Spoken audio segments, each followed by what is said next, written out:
Halo pemirsa, kembali lagi di One News Bola akhir pekan. Timnas Indonesia U23 akan bentrok dengan rival abadi Malaysia dalam laga grup A Piala AFF U23 2025 di Stadion Utama Gelora Bung Karno, Jakarta. Pelatih Malaysia Nafuzi Zain mengharapkan atmosfer menggelegar dari ribuan supporter Indonesia dalam duel klasik ini. Informasi lainnya pemirsa, Blaugrana harus gigit jari setelah Nico Williams resmi memperpanjang kontraknya dengan Athletic Bilbao hingga 2035. Barcelona kini mengalihkan target kepada Marcus Rashford yang tak lagi masuk proyek masa depan Manchester United. Pemirsa, inilah One News Bola selengkapnya.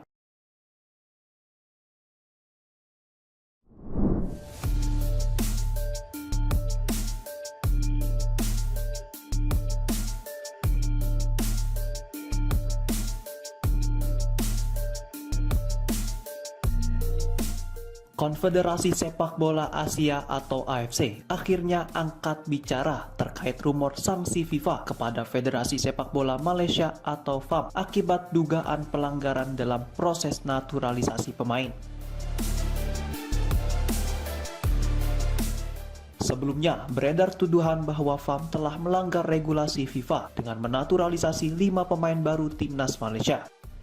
Di antaranya Facundo Garces, Rodrigo Holgado, Emmanuel Machuca, John Irazabal, dan Hector Hevel.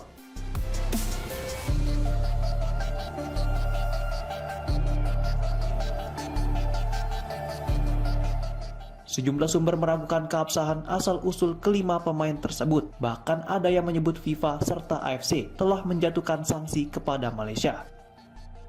Namun AFC memberikan klarifikasi pada Jumat 4 Juli 2025.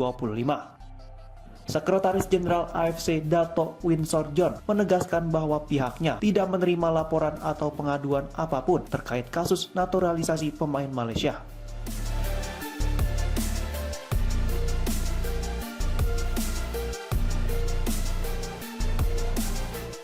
Dirinya juga menyampaikan bahwa urusan tersebut sepenuhnya berada di bawah kewenangan FIFA. Winsor menambahkan hingga saat ini AFC tidak menerima peringatan atau indikasi pelanggaran dari hasil pertandingan antara Malaysia dan Vietnam yang berakhir dengan kemenangan 4-0 untuk Malaysia. Sementara itu pada Kamis 3 Juli 2025, Sekretaris Jenderal FAM Nur Azman turut membantah isu sanksi tersebut. Kemudian Presiden FAM, Dato' Johari Ayub, juga menegaskan bahwa seluruh proses naturalisasi pemain dilakukan sesuai dengan regulasi yang ditetapkan FIFA.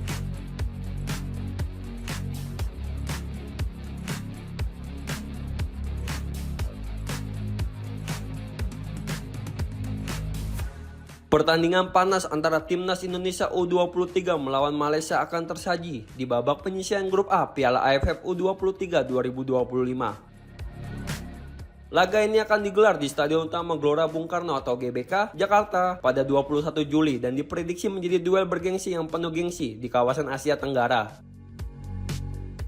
Indonesia dan Malaysia berada di grup yang sama bersama Filipina dan Brunei Darussalam.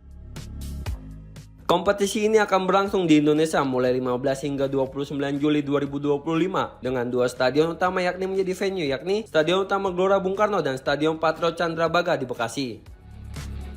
Pelatih Malaysia U23 Nafuzi Zain sadar betul tensi tinggi dan atmosfer luar biasa yang akan hadir saat timnya berjumpa Garuda Muda. Ia menyambut antusias laga ini dan bahkan berharap atmosfer gila di dalam stadion bisa membakar semangat kedua tim. Tak bisa dimungkiri, rivalitas antara Garuda dan Harimau Malaya selalu menyedot perhatian. Apalagi jika bermain di GBK yang dikenal memiliki atmosfer paling bising dan fanatik di Asia Tenggara. Laga ini juga berpotensi menjadi penentu juara grup A, mengingat kedua tim sama-sama diunggulkan untuk lolos ke fase gugur. Secara historis, Garuda U23 belum terlalu dominan atas Malaysia. Dari 8 pertemuan terakhir di level U23, Garuda Muda hanya mampu menang sekali, 3 kali imbang dan 4 kali menelan kekalahan. Maka dari itu, duel nanti akan menjadi ajang pembuktian bagi anak asuh Gral Panebuk untuk menuntaskan rekor tersebut di hadapan publik sendiri.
Dunia sepak bola kembali diselimuti duka setelah striker Liverpool dan timnas Portugal Diogo Jota meninggal dunia pada Kamis 3 Juli 2025 waktu setempat.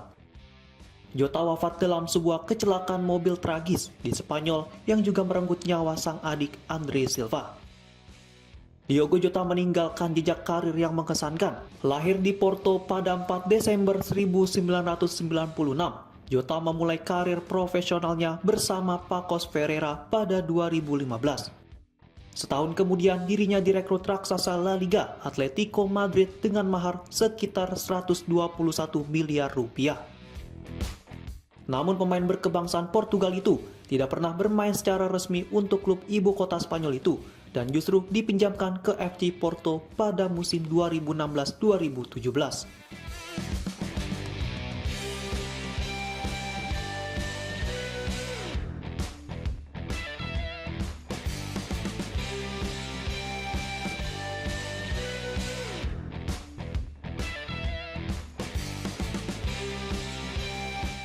Di FC Porto, Jota menunjukkan kualitasnya dengan mencetak 8 gol di Primera Liga dan sempat merasakan atmosfer Liga Champions, termasuk mencetak gol saat melawan Leicester City.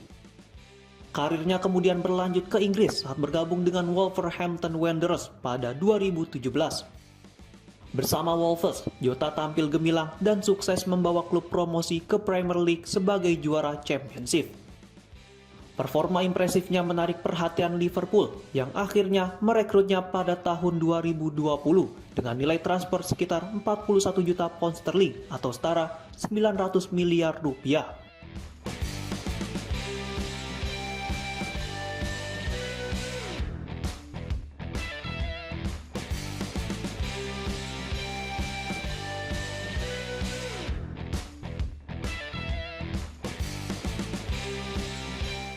Di bawah asuhan Jurgen Klopp, Jota langsung menjadi bagian penting dalam lini serang The Reds. Menurut data transfer market, dirinya mencatat 63 penampilan, 24 gol, dan 24 assist bersama Liverpool. Meski sempat terganggu cedera pada musim 2023-2024, Jota mampu bangkit dan kembali ke performa terbaiknya. Di era kepelatihan Arne Slot, dirinya turut mengantarkan Liverpool menjuarai Premier League. Tak hanya bersinar di level klub, Jota juga berkontribusi besar bagi timnas Portugal, terutama dalam keberhasilan menjuarai UEFA Nations League 2025.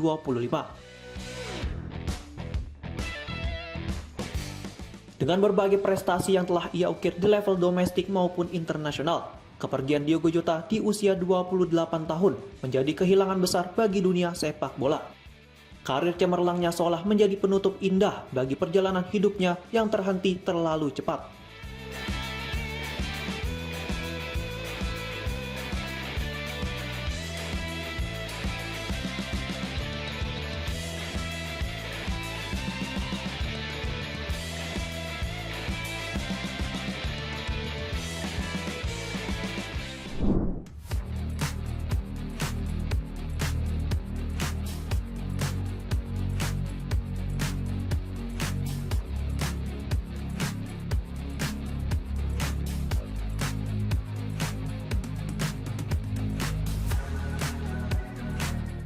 Mantan gelandang Arsenal Thomas Partey secara resmi didakwa oleh kepolisian metropolitan Inggris atas 5 tuduhan pemerkosaan dan 1 tuduhan kekerasan seksual.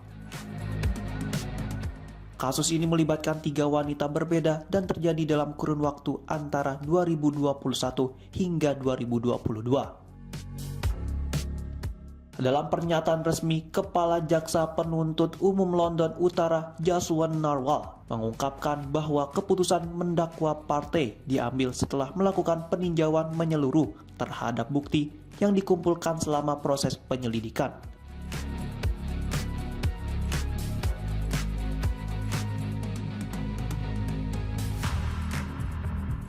Menurut laporan dari berbagai media, rincian dakwaan mencakup 2 tuduhan pemerkosaan terhadap 1 korban, 3 tuduhan pemerkosaan terhadap korban kedua, serta 1 tuduhan kekerasan seksual terhadap korban ketiga. Penyelidikan terhadap Partey dimulai pada Februari 2022 setelah laporan pertama terkait dugaan pemerkosaan diterima oleh polisi.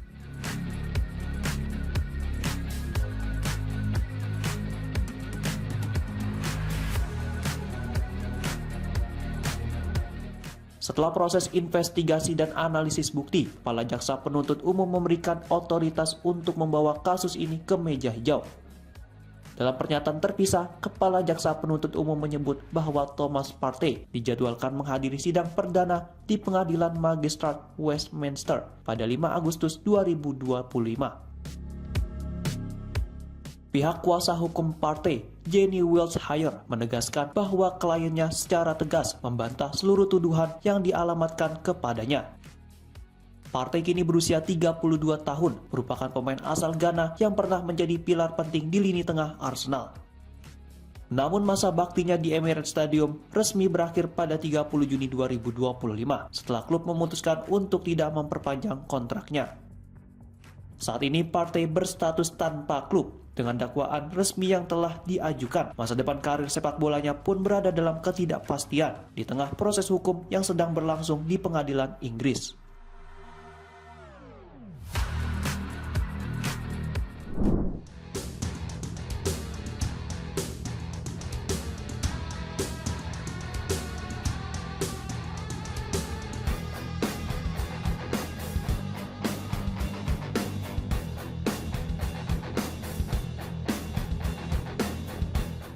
Barcelona harus menelan kekecewaan setelah target utamanya, Nico Williams, memilih memperpanjang kontrak bersama Athletic Bilbao.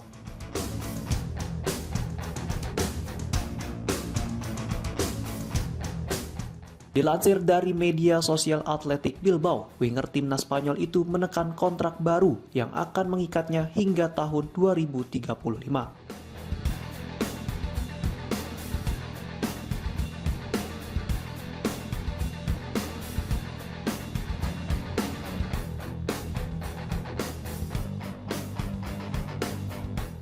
Perpanjangan kontrak ini juga disertai dengan peningkatan klausul pelepasan secara signifikan yang melonjak lebih dari 50% dari nilai sebelumnya.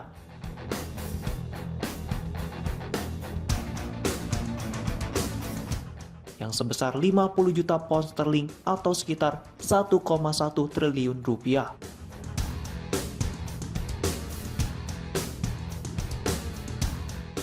Dalam pernyataannya, Williams mengungkapkan bahwa keputusan untuk bertahan di Bilbao merupakan pilihan yang diambil berdasarkan perasaan dan loyalitasnya terhadap klub.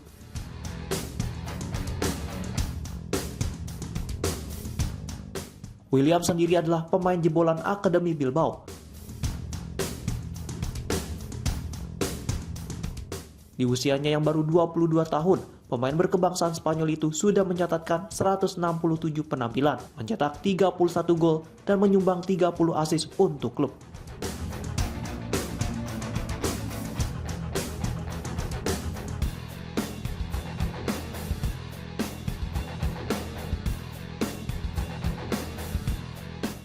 Dengan gagalnya merekrut Williams, Barcelona dikabarkan mulai mengalihkan fokus kepada pemain lain.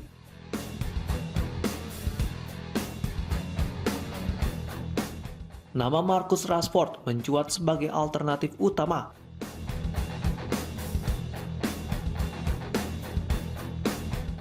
Penyerang Manchester United itu kabarnya tidak lagi masuk dalam rencana jangka panjang klub dan disebut tertarik bermain di Camp Nou, terlebih untuk bisa berduet dengan wonderkid Lamine Yamal.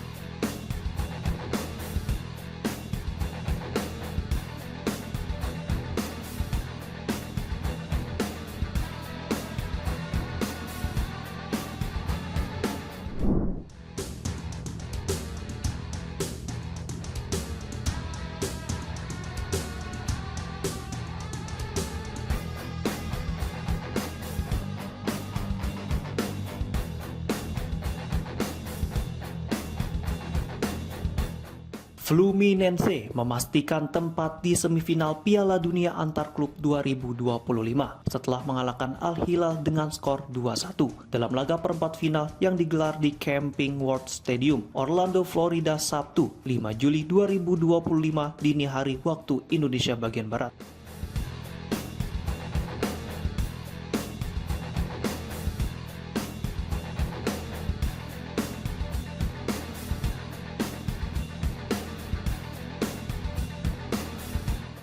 Sebelum pertandingan dimulai, kedua tim mengheningkan cipta untuk mengenang mendiang Diogo Jota dan adiknya Andre Silva yang baru saja meninggal dunia akibat kecelakaan tragis.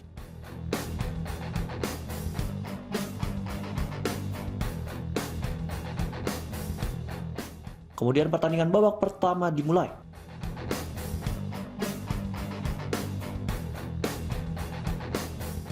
Fluminense membuka keunggulan pada menit ke-40 lewat gol indah Martinelli.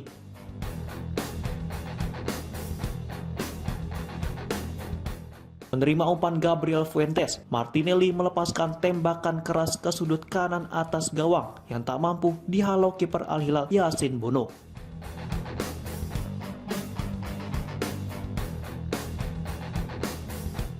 Menjelang turun minum, Al Hilal nyaris menyamakan kedudukan.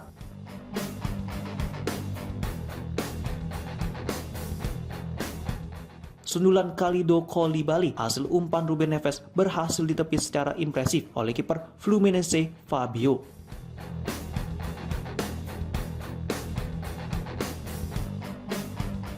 Usaha Al Hilal membuahkan hasil di menit ke-51.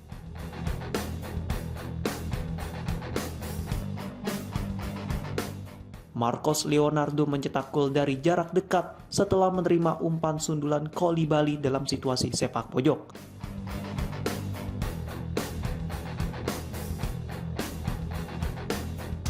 Fluminense hampir mencetak gol kedua di menit ke-55 melalui Germán Cano.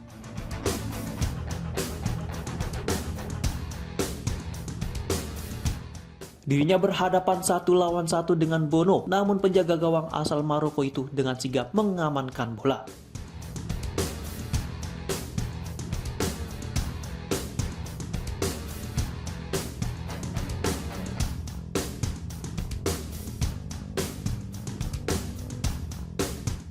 Gol kemenangan Fluminense akhirnya datang di menit ke-70.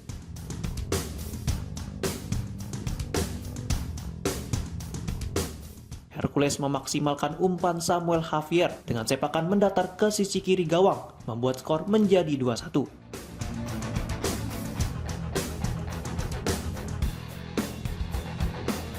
Skor tersebut bertahan hingga pertandingan usai.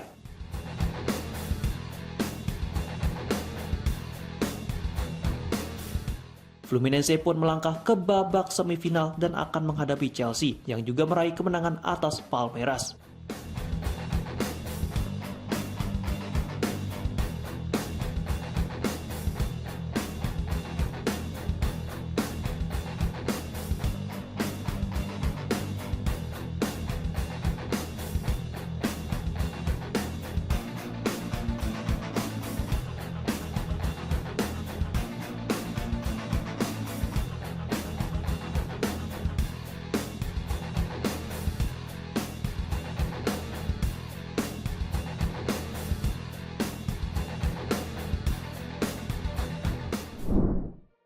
Demikian informasi yang dapat kami sampaikan pemirsa. Terima kasih telah bergabung bersama kami. Sampai jumpa di One News Bola akhir pekan berikutnya. Setiap pukul setengah 10 malam hanya di kanal YouTube TV One Newscom.